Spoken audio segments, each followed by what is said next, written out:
بسم اللہ الرحمن الرحیم۔ انسان کی بیشتر اعمال خواہ وہ نیکیاں ہی کیوں نہ ہو کا سرچشمہ ذاتی مفاد ہوتا ہے۔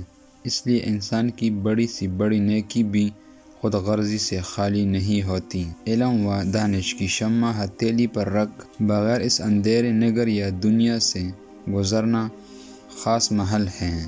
جو تخلیق کار لکھتے وقت خود تکلف نہیں اٹھاتے، ان کی تحریر پڑھتے ہوئے قارئین کو تکلیف اٹھانی پڑتی ہیں۔ قدرت نے ابھی پتھروں کو انسان کی دل سخت عطا نہیں کی، اس لیے ان میں پودے آگ آتے ہیں۔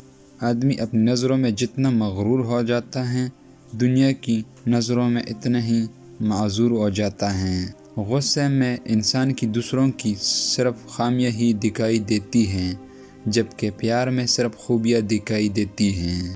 انسان میں کوئی نہ کوئی انسانی خوبی تو ہونی چاہیے، مثلاً جھوٹ بولنا، بے ایمانی کرنا، چوری کرنا وغیرہ، ورنہ تو انسان وہ نہیں فرشتہ تصور کیا جائے گا۔ فکر کبھی انسان کا پیچھا نہیں چھوڑتی۔ غریب دولت کی حصول کی فکر میں پریشان اور امیر دولت کی حفاظت کے فکر میں۔ سکون ایک احساس کا نام ہے، ضروری نہیں کہ صرف کامیاب آدمی ہی پرسکون زندگی گزاریں۔ چالاکی کی وہ روایت جو لومڑی سے ہم تک پہنچی ہے، مواصف اس طرح ہر طرح سے پورا اترتے ہیں۔ مسلسل خوشی حد سے زیادہ اکتائی دینے والی چیز ہے، تبھی تو خوشحال سنتوں میں خودکشیاں زیادہ کی جاتی ہیں۔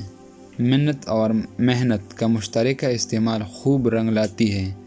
گونگا وہ ہوتا ہے جو سب کچھ دیکھ رہا ہوتا ہے مگر بولنے پر قادر نہیں ہوتا۔ مرغی اور بطخ دو ایسی گھریلو پرندے ہیں جنہیں پیدا ہونے سے پہلے بھی کہا جا سکتا ہے۔ برے کام کرنے والے میں ایک اچائی یہ ہوتی ہے کہ وہ تعاون کرنے والے اور میل ملاپ رکھنے والے ہوتے ہیں۔ اچھے لوگوں میں سب سے بڑی برائی یہ ہوتی ہے کہ وہ ساتھ دینے والے نہیں ہوتے۔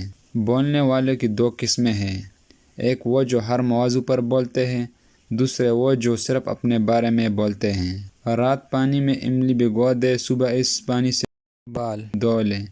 یہ عمل ایک ہفتہ کرے، بادام یا ناریل کی تیل کی مالش کرتے رہے، اس سے بال لمبے اور گھنے ہو جائیں گے۔ بعض لوگ نفرتوں سے محبت کرتے ہیں، نتیجہ یہ نکلتے ہیں کہ محبت ان سے نفرت ہو جاتی ہے۔